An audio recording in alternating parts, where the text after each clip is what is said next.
दोस्तों, वीडियो शुरू करने से पहले कृपया आप मेरे चैनल को सब्सक्राइब जरूर करें और साथ में बेल आइकन को भी दबा दें ताकि मेरे नए वीडियो का नोटिफिकेशन आपको मिल जाए। अब देर न करते हुए आज की साखी शुरू करते हैं। सिखों के 10वें गुरु गोबिंद सिंह जी की 3 पत्नियां थीं। आनंदपुर से 10 किलोमीटर दूर बसंतगढ़ में माता जीतो जी से 21 जून 1677 को गुरु गोबिंद सिंह जी का 10 साल की उम्र में विवाह हुआ। दोनों के 3 पुत्र हुए, बाबा जुझार सिंह, बाबा जोरावर सिंह, बाबा फतेह सिंह। 17 वर्ष की आयु में गुरु जी का दूसरा विवाह कराया गया। माता सुंदरी जी के साथ ये विवाह आनंदपुर में 4 अप्रैल 1684 को हुआ, जिनसे उनका एक बेटा बाबा अजित सिंह हुए। 33 वर्ष की आयु में 15 अप्रैल 1700 को गुरु जी ने माता साहिब देवन से विवाह किया था। इस तरह से गुरु के 4 साहिबजादे हुए। शौर्य से भरी गाथा तब से शुरू होती है जब खालसा पंथ की स्थापना किए जाने के बाद मुगल शासकों सरहिंद के सूबेदार वजीर खान ने आक्रमण किया, जिसके बाद साल 1704 में 21 दिसंबर को गुरु गोबिंद सिंह जी ने मुगल सेना से युद्ध करने के लिए परिवार समेत श्री आनंदपुर साहिब का किला छोड़ दिया था। इसके बाद सरसा नदी पर गुरु जी का पूरा परिवार बिछड़ गया। 2 बड़े साहिबजादे तो गुरु पिता के साथ निकल गए और 2 छोटे साहिबजादे बाबा जोरावर सिंह और बाबा फतेह सिंह माता गुजरी जी के साथ चल पड़े।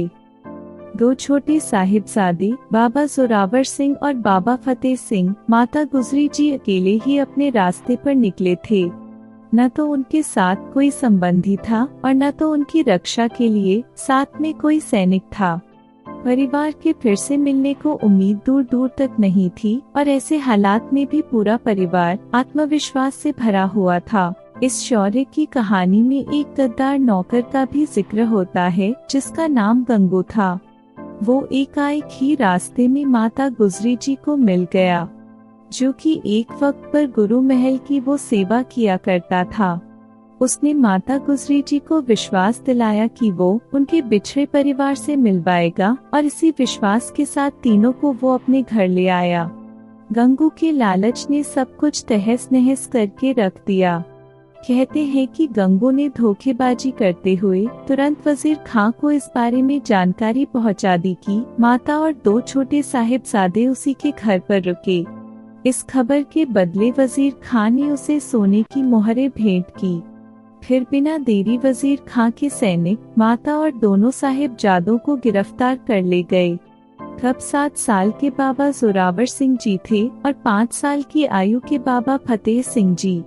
खैर, तीनों को ठंडे बुर्ज में गिरफ्तार करके रखा गया। बेरहमी इस कदर की ठंडे बुर्ज में तीनों को रखा तो गया, पर ठंड से बचने के लिए उनके कंबल या किसी कपड़े का टुकड़ा तक नहीं दिया गया। जरा सोचिए कि उस ठंड में उन नन्ही जान पर क्या कहर बरसा होगा। रात भर ठंड में ठिठुरन और सुबह होते ही दोनों साहिबजादों को वजीर खां के सामने पेश कर दिया गया, जहां पर उनको इस्लाम कबूलने को कहा गया। कहा जाता है कि सभा में पहुंचते ही बिना किसी हिचक दोनों साहिबजादों ने डटकर और जोर जोर से जो बोले सो निहाल सत श्री अकाल का जयकारा लगाया। ये देख सभा में बैठा हर कोई दंग रह गया, क्योंकि तब का ऐसा माहौल था कि वजीर खां की मौजूदगी में कोई ऐसी हिमाकत करने की सोच ही नहीं सकता था जैसी हिम्मत दोनों साहिबजादों ने दिखाई थी। नन्ही जाने बिल्कुल नहीं डरी। सभा में मौजूद एक मुलाजिम ने दोनों साहिबजादों को कहा कि वे वजीर खां के सामने सर झुकाएं और सलाम करें। इस पर जो जवाब उन नन्हे बालकों ने दिया वो किसी की हिम्मत को 100 गुना कर सकता है। दोनों ने सर ऊंचा किया और जवाब में कहा कि हम अकाल पुरख और अपने गुरु पिता के अलावा किसी और के आगे नहीं झुकाते हैं। ऐसा कर हम अपने कुर्बानी को जाया नहीं होने दे सकते हैं। हमने किसी के सामने सर को झुकाया तो अपने दादा को क्या जवाब देंगे। धर्म के लिए जिन्होंने अपना सिर तक कलम करवा दिया पर नहीं झुके। भरी सभा में वजीर खां ने दोनों साहिबजादों को धमकी दी, तरह तरह से डराया और यहाँ तक कि प्यार से भी बहलाने की कोशिश की ताकि दोनों इस्लाम कबूल कर लें, पर वो कामयाब न हो सका। अपने धर्म से दोनों साहिबजादे एक पग भी नहीं डिगे। 3 दिन तक ऐसा ही चलता रहा, पर जब वजीर खां के पक्ष में बात बन नहीं पाई तो उसने क्रूरता का रास्ता अख्तियार किया और फिर जो हुआ वो दिल को दहला देने वाला था। सुचानंद दीवान की तरफ से नवाब को उकसाया और कहा कि यह सांप के बच्चे हैं, इनका कत्ल करना ठीक होगा। और फिर बुलाया गया काजी, जिसने 2 नन्ही सी जान को दीवार में चुनवा देने का फतवा जारी किया।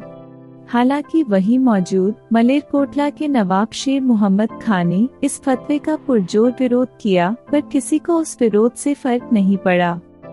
आखिरकार में हुआ ये कि दोनों साहिबजादों को जिंदा ही दीवारों में चुनवाया गया। कहते हैं कि एक तरफ दीवार खड़ी की जा रही थी तो दूसरी तरफ दोनों साहिबजादे जपूजी साहिब का पाठ करने लगे थे, और आखिर में जब दीवार पूरी तरफ से चुन दिया गया तो भीतर से जयकारा लगाने की आवाजें साफ साफ सुना जा रहा था। कहते हैं थोड़ी देर बाद तसल्ली के लिए वजीर खान ने दीवार को तोड़वाया ताकि देख सके कि साहिबजादे बचे तो नहीं। कहते हैं कि दोनों की सांसें चल रही थी, लेकिन दोनों की जान जबरन ले ली गई। उधर साहिबजादों की शहीदी के बारे में सुनते ही पहले तो माता गुजरी जी ने गर्व किया, फिर इस शहीदी के लिए अकाल पुरख को शुक्रिया कहा और अपने प्राण भी माता ने त्याग दिए। दोनों छोटे साहिबजादों और माता गुजरी जी के साथ जो हुआ उसकी खबर गुरु गोबिंद सिंह जी को भी हुई, और इसी के बाद गुरुजी ने औरंगजेब को एक जफरनामा लिखा, यानी कि विजय की चिट्ठी, जिसमें गुरुजी ने लिखा कि तेरा साम्राज्य नष्ट करने के लिए खालसा पंथ तैयार हो चुका है। बाबा अजीत सिंह जी गुरु गोबिंद सिंह जी के सबसे बड़े बेटे थे, जिन्होंने चमकौर के युद्ध में अद्भुत शौर्य का प्रदर्शन किया था। गुरुजी के नियुक्त किए गए 5 प्यारों ने बाबा अजीत सिंह को बहुत समझाया कि वे युद्ध में न जाएं, वे सिख धर्म को आगे बढ़ाने वाले अगले शख्स हो सकते हैं, पर बाबा अजीत सिंह जी नहीं माने। आखिर में गुरुजी ने अपने बड़े साहिबजादे बाबा अजीत सिंह को खुद ही युद्ध लड़ने के लिए तैयार किया और उनके हाथों में शस्त्र दिए। फिर बाबा अजीत सिंह जी 5 सिखों के साथ किले से निकल गए। रणभूमि में जाते ही बाबा अजीत सिंह ने मुगल सेना को कांपने पर मजबूर कर दिया और आखिर में शौर्य के साथ लड़ते लड़ते वीरगति को प्राप्त हुए। वे शहीद जरूर हो गए, पर उससे पहले तक जब तक उनके भीतर जान थी तब तक वो मुगल सेना पर कहर बरसाते रहे।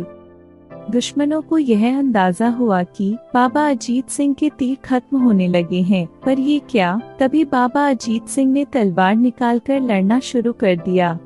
उनकी वीरता से पूरी सिख फौज में जान आ गई और युद्ध सिखों के पक्ष में आने लगा, पर हुआ कुछ ऐसा, लड़ते लड़ते बाबा अजीत सिंह की तलवार भी टूट गई। 17 साल की आयु में शहीदी को पाने वाले बाबा अजीत सिंह जी ने हमेशा से सबको इंस्पायर किया और आज भी उनकी गाथा पंजाब के मोहाली शहर का नाम रखा गया है साहिबजादा अजीत सिंह नगर। ये उन्हीं वीर बाबा अजीत सिंह के नाम पर रखा गया है। बाबा अजीत सिंह से छोटे जुझार सिंह जी थे, जिन्होंने बड़े भाई के शहीद हो जाने के बाद सेना का नेतृत्व अपने हाथ में लिया और पूरे युद्ध में अतुलनीय वीरता को दिखाया और आखिर में वे शहीद हो गए। ये साहिबजादों की बस कहानी नहीं, ये गाथा है वीरता और धर्म के प्रति समर्पण का, जो हमेशा हमेशा के लिए लोगों को इंस्पायर करते रहेंगे। प्यार से बोलिए वाहे गुरु जी।